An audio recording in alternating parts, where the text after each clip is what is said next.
From LinkedIn News, I'm Leah Smart, host of Everyday Better, an award-winning podcast dedicated to personal development. Join me every week for captivating stories and research to find more fulfillment in your work and personal life. Listen to Everyday Better on the LinkedIn Podcast Network, Apple Podcasts, or wherever you get your podcasts.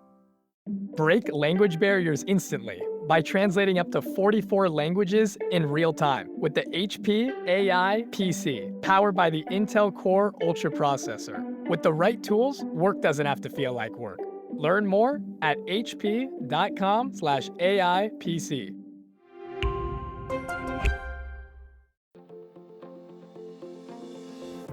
Hello, my friend, and welcome to another exciting episode of Negotiate Anything.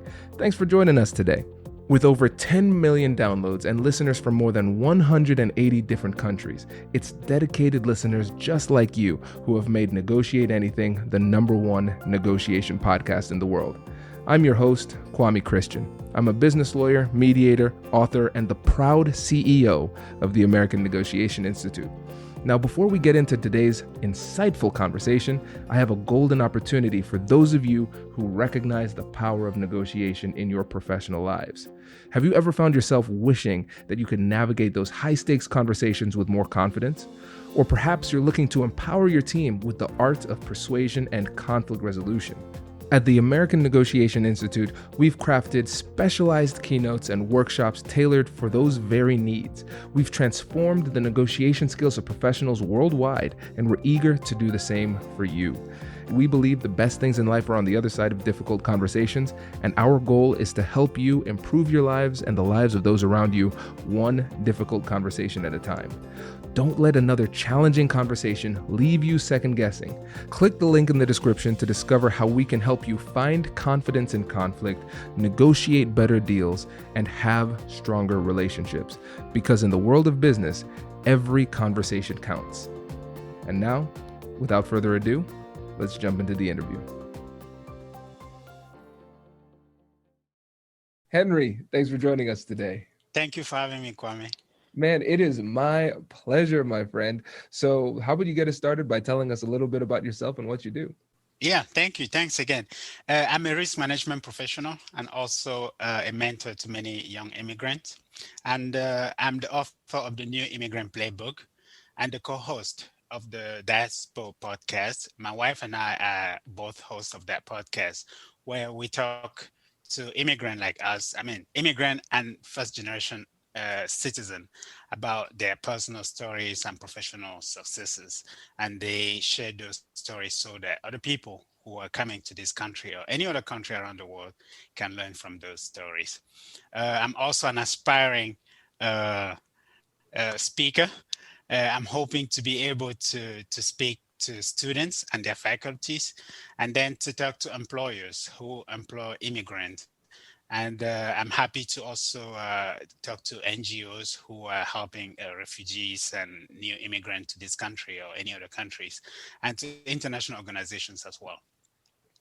Before my current role as a risk management professional with Wells Fargo, I worked at the World Bank, where I was an in-house counsel doing some negotiations with government officials around the world. Fantastic. Yes, thank you. This is great. I've been looking forward to this for a while. And listeners, you might not know because of my ability to code switch. This is my business American accent, but my family's from the Caribbean originally. Dominica is where my dad is from, and Guyana is where my mom is from. And when I showed my mom the title of your book, the new Immigrant Playbook, she was so excited and at the same time so disappointed, because she said, "I just wish I had something like this when I came to this country." And ever since she took it, I have never seen the book since. So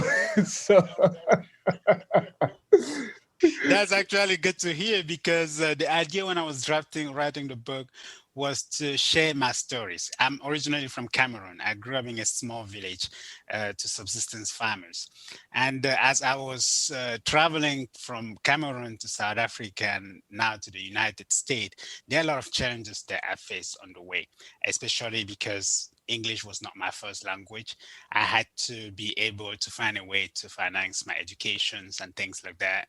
And also when you come to the United States, there are some informations that you don't always have access to, or that, it's not easy to find in one place. I just thought that writing that book and putting all the information in something. And the lessons that I learned throughout the way was a good way to help other immigrants like me.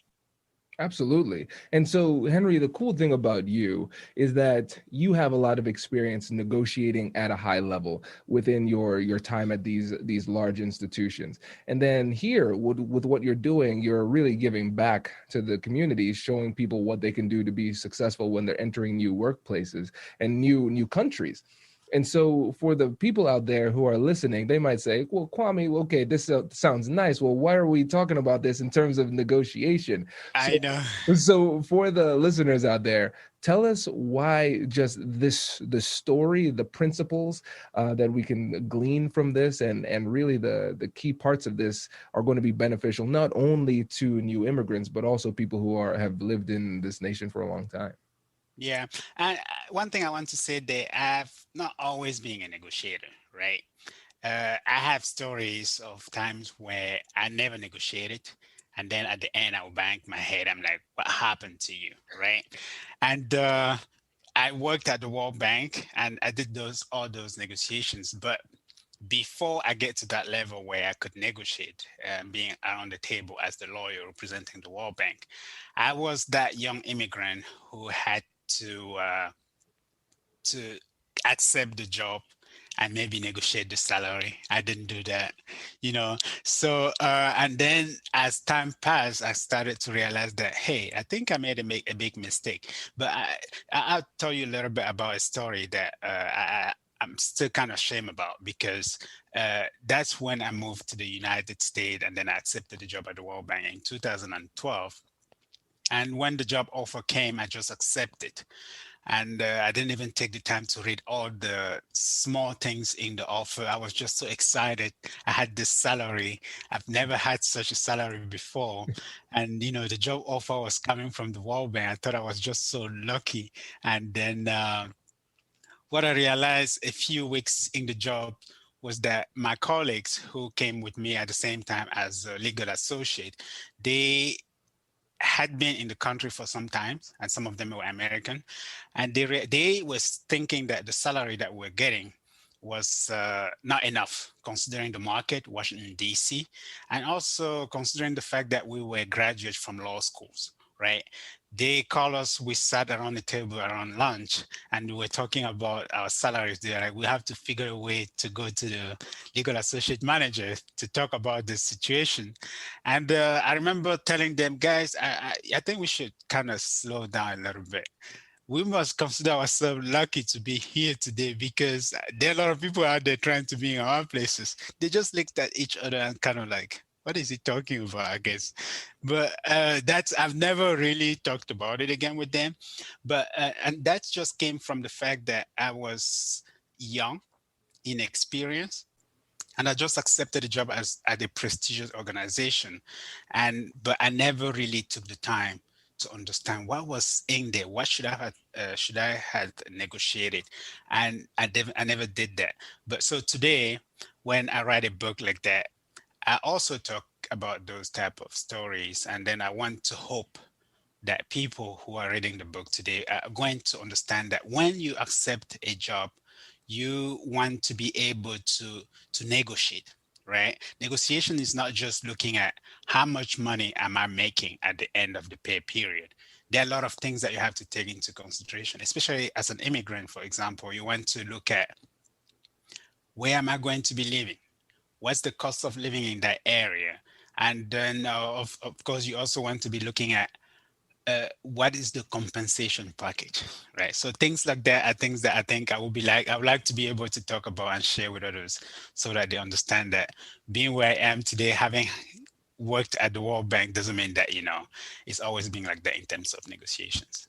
Right. Oh, it makes a lot of sense. And I think there's a lot of wisdom in this that we can all learn from, right? And so the first thing is the power of mindset, because the mindset that your colleagues had at that time, they said, listen, I know my value, and my value is more than what I'm currently earning. And that is compelling me to then ask for more. And then for you at that point, this was the first job that you got in the States. It was a prestigious job at the World Bank, not just the World Bank, right? I know. And so you said, I am quite happy where I am, and I don't want to risk this position. I've recognized that this is a mindset that happens a lot with immigrants, happens a lot with minorities, and especially if you are somebody who you might be a first generation college student, or somebody who is really blazing the trail for your family or community, doing something new. Compared to everybody else that you're doing so much better. I am happy. I don't want to risk it. And so we have to understand that mindset in order to overcome it, right? We have to think differently about it, and then we can move forward. But if you really don't know that there is another way to think, then you wouldn't even know that a change needs to be made. Yeah, that's true. That's very true. So there is that lack of knowledge, right? The first aspect of it. And the other one is the challenge that I think is just has to do with maybe feeling maybe a little bit insecure, knowing where you come from and knowing what you're looking at. You don't have the time to definitely say, hey, let me stop a little bit and think about this. Is this fair or is it not fair? No, people don't think about that. When the job comes, the job offer comes, they click yes without reading everything. And what I'm trying to tell people is that you have, especially as an immigrant and being in those situations, there's a lot going in your mind. It could be that your papers depend on that job offer, and you don't have the time to look. You just want that paper and you forget that you can actually negotiate to get better, or maybe to get a better offer, right? But people don't always have the time to think about that. So that challenge, and also thinking that they may have to engage in some form of difficult conversation, because that's what it is, right? How are you going to start from your position asking your employer to give you more money when you have other issues like getting your paper renewed? You want getting a job and starting supporting your families back home, and here you saying they say I should negotiate. So they are afraid. They don't want to engage in that. Recently, I conducted a short survey. I'm still receiving responses for that survey. It's a question I ask many immigrants. I've received more than 110 responses so far. Why did you negotiate your first salary when you move and when you move to the country where you live today? And then if you didn't negotiate, why? Is it because you were lucky? You thought you were lucky to have the job, thankful to have the job, or is it because you didn't know that salaries were negotiable? And many people will respond and tell you, the majority of the responses that I've received is that I didn't negotiate because I was afraid of losing the offer. I was afraid, I didn't know that salary was negotiable. I was thankful for the job. And so when you hear things like that, you can tell that people they don't have that mindset of, I can negotiate my salary. They have a mindset of, thank God I get this job. Hello, my friends. Before we get back to today's episode, I want to ask you a question. Have you ever wondered how to elevate your team's negotiation game and how you can help the folks on your team have better, difficult conversations? At the American Negotiation Institute, we offer transformative keynotes and workshops tailored to empower professionals with top-tier negotiation and conflict resolution skills. Whether it's a keynote for your next event or hands-on training for your team, we've got you covered. Don't just negotiate. Master the art with the American Negotiation Institute. Click the link in the description to find out more. Elevate, negotiate, and succeed. Introducing the HP AI PC, your powerful AI assistant. Easily search through personal files, gain valuable insights, and make smarter, more informed business decisions. Unlock the future of work today with the HP AI PC, powered by the Intel Core Ultra processor. With the right tools, work doesn't have to feel like work. Learn more at hp.com/AIPC.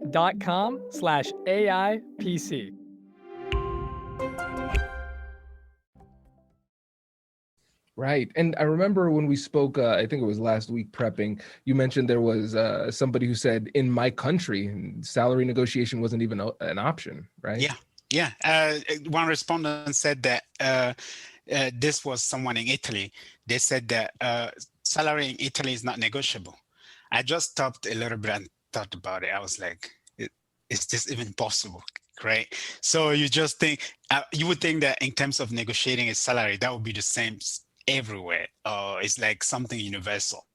But people to say that, it goes to tell you that, there is still kind of a lack of information out there about people and their salary. Some other people will tell you that, hey, the job offer, the job description had a salary that was already there, so I didn't negotiate. I was like, yeah, that's what they propose, right? The job description is like a proposition. When you accept that, it's like a call for, come, let's negotiate. But people don't think of it like that. They think that it's the offer itself, and it makes it difficult to always negotiate. And another thing, and I'll be quick here. Another thing is that people, when they get a salary, let's say $50,000, they convert it into the currency of their own country where they come from, right? So if somebody, let's say, is from India and they get a salary of 50,000, they live in DC, they quickly convert that. It's more than 3,000 rupees, Indian rupees, 3 million, I meant. And then imagine someone, so when we say 3 million rupees, you want to also look at the median, or let's say the common salary in India or Delhi, right? You see that the common salary there is around maybe 900,000 rupee, but you're making 3 million rupees. Why would you want to negotiate?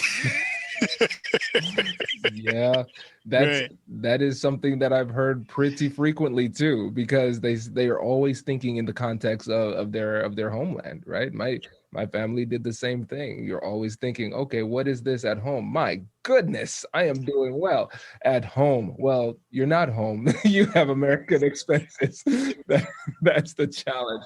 And I think it's really challenging too, because you almost feel as though you're in some kind of alternative universe, because you said, yeah, when I calculated the money beforehand, it felt like a lot. And then I came to the States, and now I'm earning it. I see it coming into my bank account, but it doesn't feel the same. Doesn't feel like I thought it would.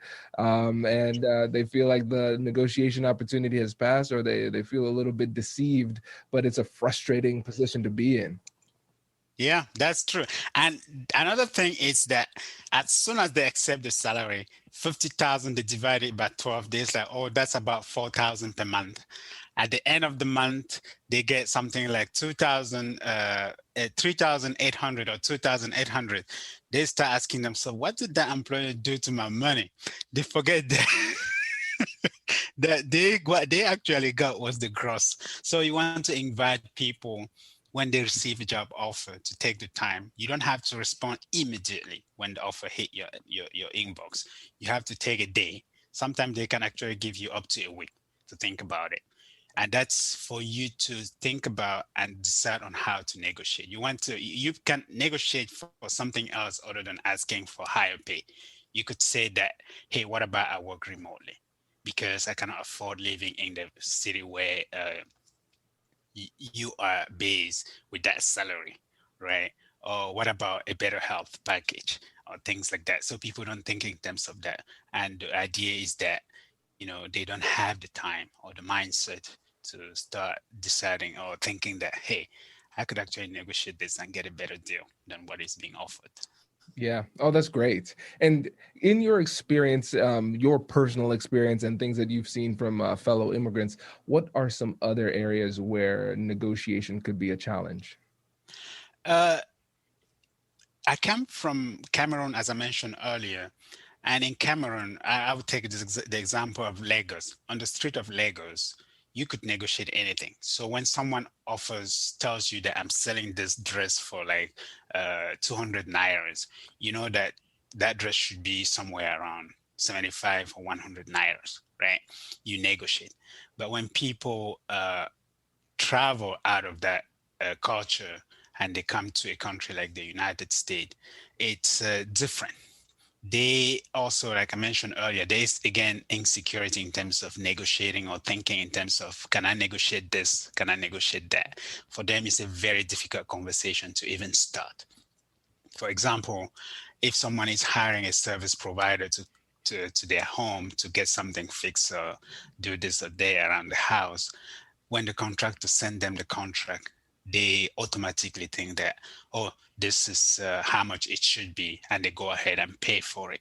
That's not what they should do. I call them to think and decide to do research about what they are being offered. Like, how much are you being charged for the labor? How much are you being charged for the part? And how much are other companies charging for that same service? You want to take that time and negotiate. For example, recently we got our doors and windows replaced, and the contractor said that 20,000 for the high end, 16,000 for the middle one, and then 12,000 for the cheaper one. I was like, I don't want the cheaper one. I don't think I can afford the highest one, but can I get the middle? Can I get the higher one at the price of the middle one? They were like, so you want to get the 20,000 one for 16,000? I was like, yeah. He was like, let me talk to my manager and I'll get back to you. I was like, take your time, I'll wait.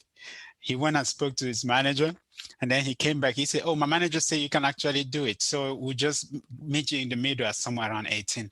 I was like, yeah, we can do that.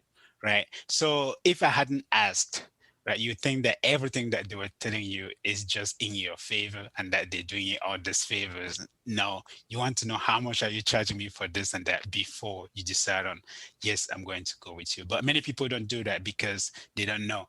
If you go to Best Buy, I'll ask, where is the open box items? I'll go to the open box section and look for items that are open box. They're still new. Recently, we bought washer and dryers for less than $1,000, which if we were to buy those new, we're going to have to spend like 1,600, right? So you have those small things that people don't know that I encourage them to do on a day-to-day. Yeah, this is great. And it's a great example of why we named the podcast Negotiate Anything, because I want people to start thinking about it. Negotiate anything. Oh, I could negotiate this, right? And it's a good mental exercise too, just to kind of flex those negotiation muscles every once in a while and say, all right, let me at least try. Let me ask, and a simple rule that I like to follow is that the higher the price tag, the more room there is for negotiation. If I'm buying something for $1 and I'm negotiating, I mean, we have very little wiggle room here. But the example you gave with $20,000 with a contractor, yeah, there's some fluff built into that. Yeah, and I think that's a great example. That's it. And when you negotiate good, at the end you can actually pay tips. Right? Seriously. I needed to replace the bathroom exhaust fan. I contacted a few contractors. Another one said, oh, for me to come out, you have to pay me $59 for the coming out fees. I was like, okay, I don't need you. The other one said, I guess my job was too small for him, right? So I don't need you. So you paying $15 for them to come out, and then you have to pay for the part and for the labor. That brings you up to about 200 something. I'm like, I don't need you. I look at the other one, and then they said, oh, we're going to do this much. And then I talked to 3 contractors. The third one said, I'll do it for 110. You have to buy the part. I was like, okay, what about I buy the part and then you just do the labor for $90? He did that. He accepted, right? He came, we had a deal. So at the end, when we were doing, I still also helping around because I had to go up in the cross space and help with pushing things here and there. At the end, I gave him 110, which he asked for, but I had that option because I had negotiated it down to $90 for the labor, but I could now put in some more. This is so brilliant, because the thing is, if you would have just paid 110, his level of gratitude and excitement would have been, let's say, an 8 out of 10. Great, I did the job. And then this time you negotiated him down, then gave him the tip. Now his enthusiasm and excitement is 9 out of 10 because Like, I wasn't expecting that. You changed his expectations, and then you were able to give more with what you got. I think that's a great example of how of how this could work. Yeah, definitely. Because you want, when you are buying a service, you want to be able to get a better service and to make sure that the contractor, when they are leaving, they're happy. If they come at a higher end, chances are that at the end, you might still find something that they didn't do right, or that in the time you want to pay, you kind of just feeling like, is it even worth it? And then you're not really happy with the job, right? You want to make sure that you are in a place where you feel comfortable and that they are happy. You are happy. You can even tip them. And that's what you keep good friends, and then everyone is happy. Yeah. Oh, that's great. I love that example. And Yeah. I know you also have another example about healthcare. And I think this is something that most people, even Americans, wouldn't even consider doing, but negotiating in healthcare. And it was funny. My dad's a surgeon. And, Mhm. I think about him like, man, do I want a discount surgeon? Probably, probably not. But the way that you talked about negotiating in healthcare is a little bit different from that. It's more nuanced. I thought that was really interesting. Can you tell the audience about that too? Oh yeah, definitely. So in many countries, people don't have health insurance. So when they travel to other countries where they are required to have a health insurance, they would normally feel hesitate. And when they do get it, they don't know how to use it, and they end up with huge bills, right? What I'm telling people is that when you are meeting with the doctor, you want to know exactly how much you're going to be paying. And then you want to know whether your insurance covers that. If your insurance doesn't cover, you have to make sure that you look for something within the network.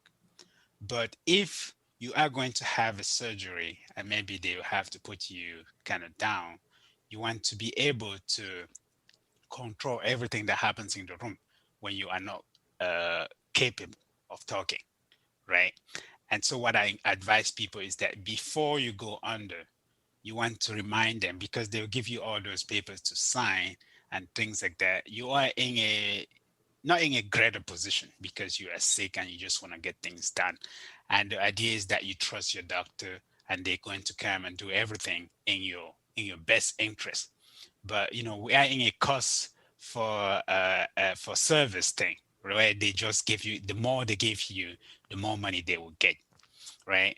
And so what you want to do is, when you're signing those papers, you want to write there that while I'm under, please don't let anyone who is not in my network to touch me, right?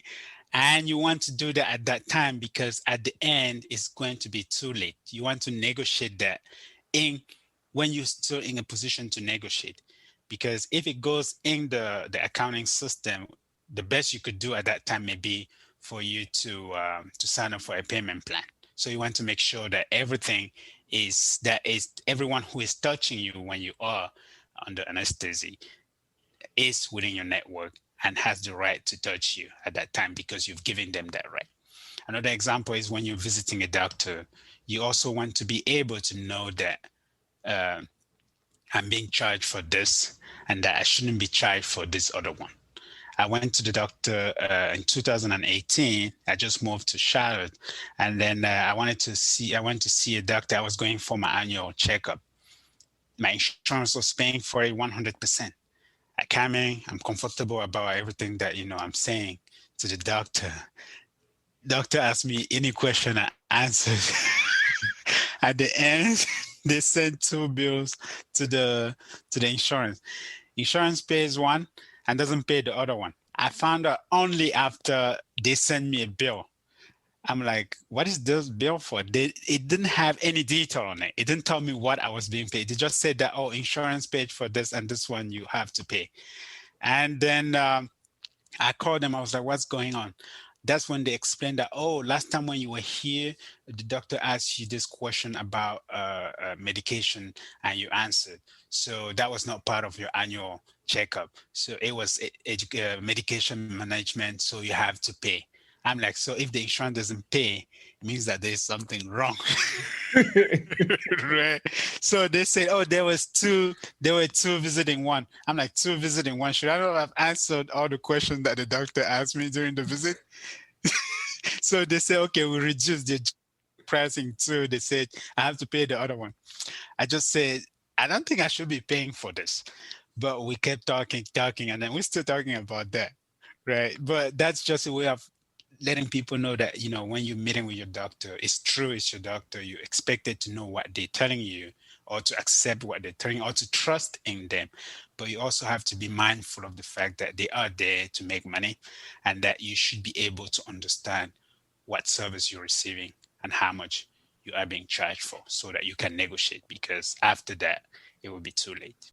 Yeah, and I think I feel like everybody feels like an immigrant whenever they enter the healthcare system. And this is as somebody who has a dad as a doctor and a wife who's a doctor, and my chief operating officer Catherine here, who now transitioned into the business world, she's a nurse, and I still feel thoroughly confused at what's happening. And if you're from a different country and you say, yeah, okay, so what is this network talk even, right? What does this even mean? How can I have two visits in one? How can I be charged twice for one visit? That doesn't make sense to me. And I think really the approach that you used was so powerful. First, with the first example, you preemptively addressed it. You said, listen, before this even comes up, everything needs to be within my network. That I just wanted that to be clear for everybody. Now you're on notice. So you've taken care of that problem before it began. With the other one, what you've demonstrated is the power of curiosity. You're asking, how is this even possible? A lot of people just get the bill and they say, I guess I just didn't understand it. Let me pay the bill. And sometimes it might be ego. I don't want them to feel like I'm ignorant or something, so I don't want to look stupid, so I'll just pay the bill, right? But you said, I'm going to ask a couple questions.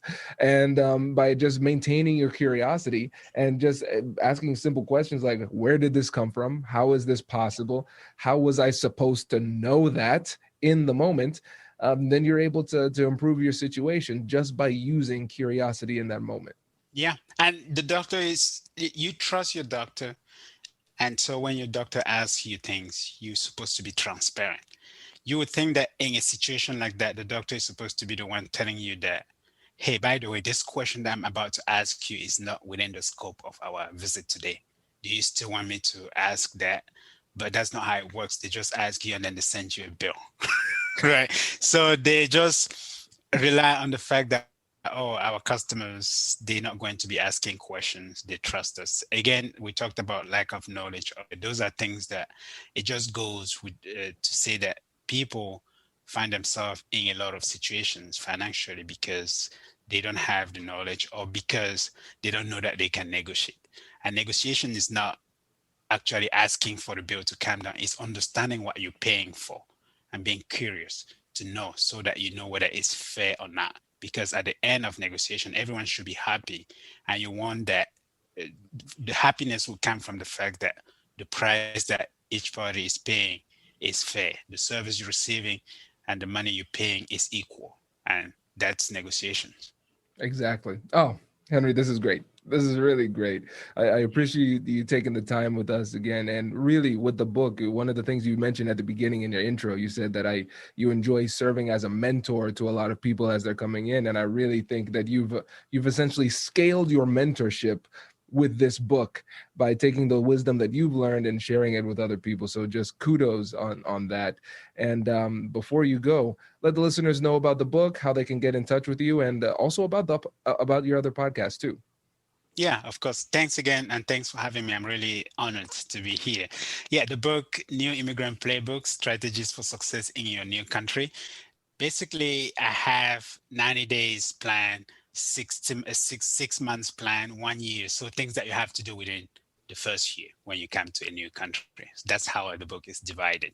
And so here you learn about how to start thinking about learning language, how to start thinking about getting your education evaluated and things like that.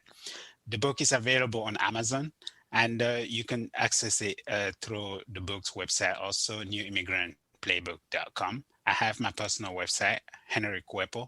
It's Henry, Henri, and Nkuepo is Nkuepo.com. and you could just click to the link to Amazon to purchase a copy there. I really appreciate that. And of course, if the book is not for you, if you think it's not for you, please recommend it to a person or two that you think would benefit from having the book. And about the podcast, we are everywhere where you can find a podcast, and Apple Podcasts, Google, Amazon Music, and then everything, Spotify. So please follow us, and then you'll hear some of those great stories that we've put up for our audiences. Thank you. My pleasure. And everybody, links in the description of the podcast. So Henry, thank you again. Really appreciate it. Thank you, Kwame. Thank you so much for having me. Congratulations! You've just joined an elite club. By listening to a full episode, you're now officially on the Negotiate Anything team. So welcome aboard. What most team members do is they subscribe to the podcast because that allows them to automatically get the latest episodes of the show. The best things in life lie on the other side of difficult conversations. Keep learning, keep practicing, and keep getting better. Your relationships will improve, your career will soar, and you'll have the confidence you need to get the most out of these crucial conversations. Again, thank you for joining the team. We're excited to have you, and I will see you in the next episode. I'll catch you later.